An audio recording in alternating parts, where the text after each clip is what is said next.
As we continue our march on towards the regular season, the Eagles will face off against the Buffalo Bills Week 11 at home. And this one is going to be an interesting matchup. It's going to get explosive on offense, but I believe we do have the firepower to compete with them. The question is, how is the defense going to hold up? What's up, it's your boy Citron coming at you another analysis video that I kid you not, that's my real name. And today we're looking at the AFC East team that we're going to face. We face all of the teams this year, opened up with the Patriots, and in the middle of the schedule facing the Bills and the Dolphins, as well as facing the Jets in week 6, I think, week 6 or so, I believe. Anyways, let's get straight into it. We're going to analyze the players and just their overall skills and maybe their strengths, a little bit of weak points, and then see how they compare to the units they will be facing off, or the players they'll be facing off against. First up here, Josh Allen, man. The guy's a gunslinger. He's a headstrong quarterback. He's evolved since he came in the league, and he's gotten better with each and every year. That being said, we're definitely going to try to prey on his mentality as a gunslinger and see how that goes. But man, he offers up something nice. And he's also mobile, which makes him a threat.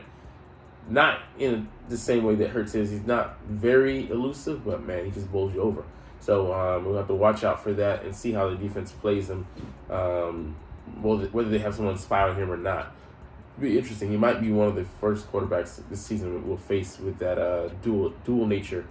But we'll be prepared for it because we have Hurts. But how does he make use of his weapons? James Cook stepping into the role this year of the lead back.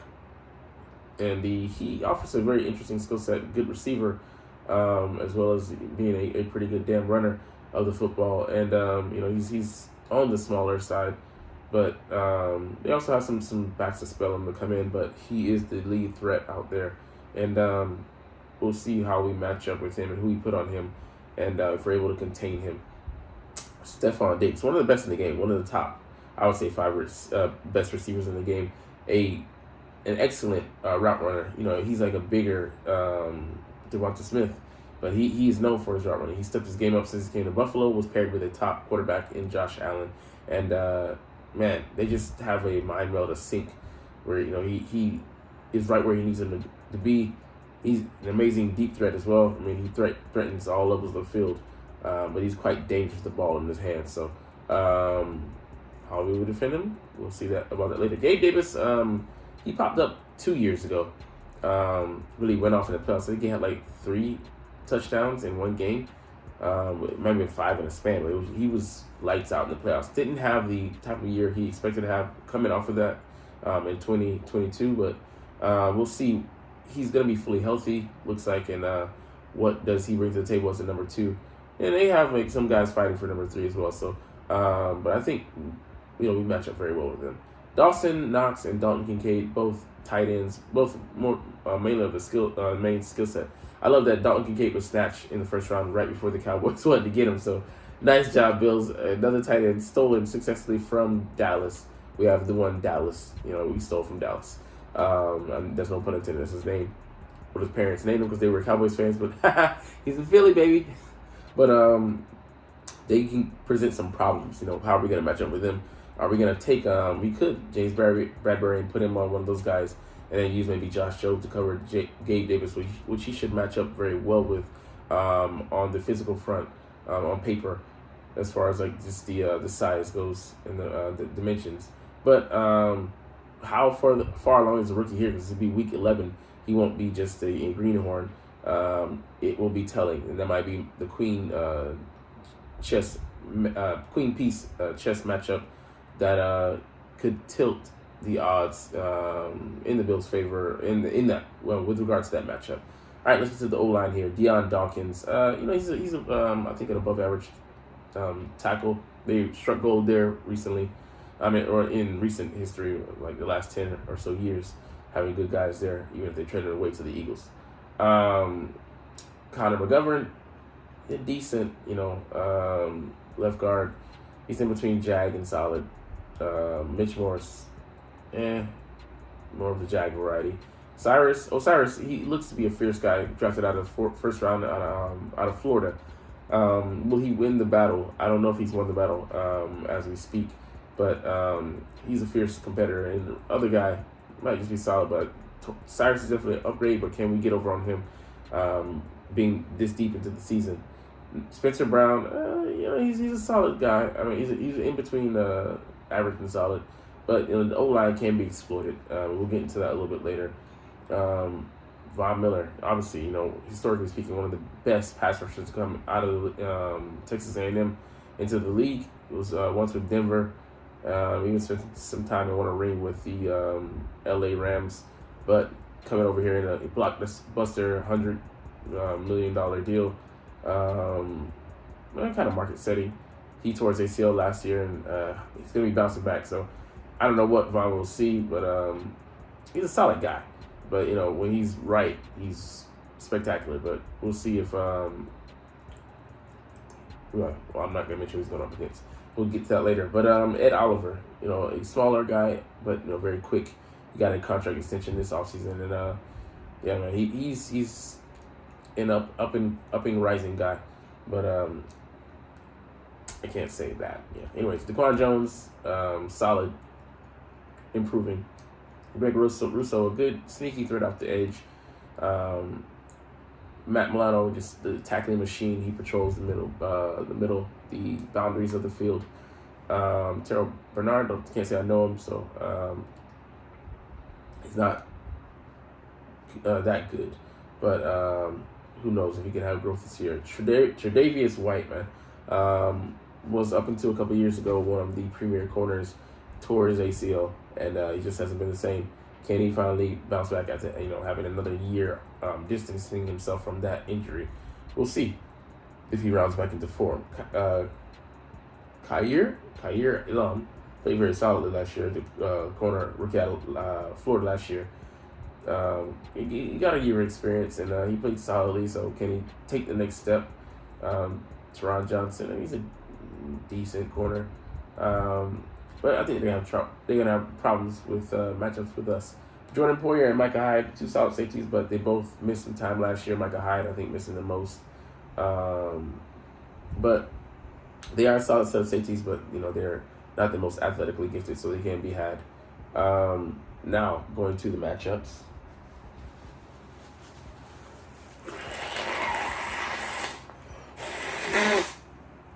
Excuse me. Josh Allen, we're going to look to rein him in. Like I said, we can spy him, but we don't really want him getting out to the edges, making plays where he's sometimes most comfortable when chaos, in the midst of chaos, when things break down. So, it'll be interesting to see what their approach is. Just air it out, try to come with a balanced attack. Because James Cook, he's, like I said, he can cook. He's a solid guy.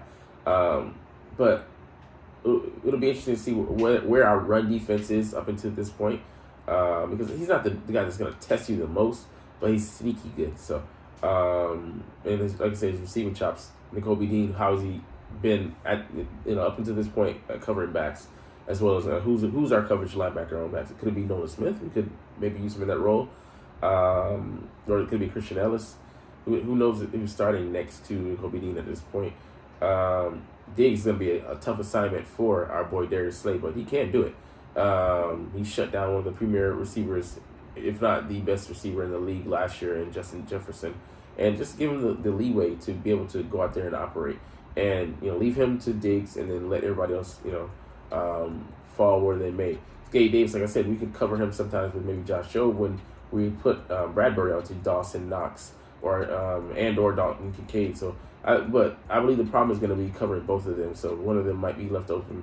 Because, Dalton Kincaid, he has the tools to develop into a weapon, even in the secondary role in this offense, which would make them even more dangerous, similar to what I would want for us to have.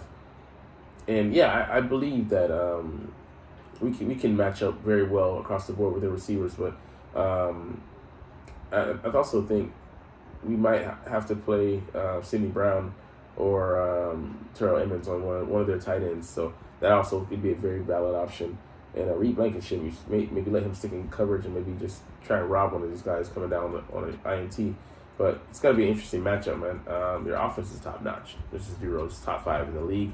and they bring a lot to the table to worry about. And with multiple formations and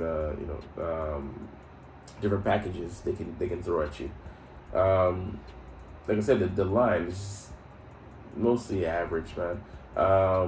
Like I said, some standouts like Deion Dawkins, a solid guy, like Spencer Brown, and rookie. Who knows what he could be at this point. But using that inexperience against him, I like us to overwhelm them.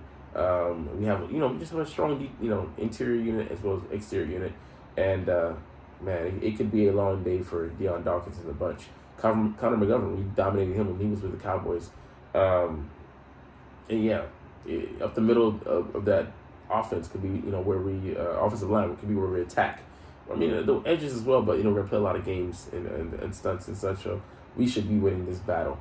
Like I said, these guys are decent. They're not as good as some of the other lines we'll face, but very solid. But that being said, Von Miller just especially if he gets matched up with the eraser Lane Johnson, it's gonna take him out the game.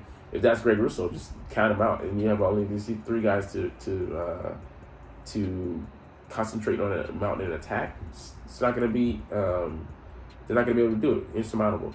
We have the best O-line in the league, I believe, if not the best, one of the best. I would say at the very minimum, number 3. And just some people say Kansas City. I get it. They have a very good line, very very good line, great line. Well, contingent on the pieces falling into place this year, but yeah, it should be no contest. We should be dominating them, and the linebackers as well. They have some solid linebackers can cover, but how are they going to be against our tight end, Dallas Goedert, and then Tre'Davious White and Kyer Elam going up against AJ Brown and not Sidney Brown, Devontae Smith. I expect us to win that matchup 7 times out of 10. So it's going to be a long day for those guys. And then Tre'Davious being tested with someone like AJ, like he has a size advantage over him. I don't know how.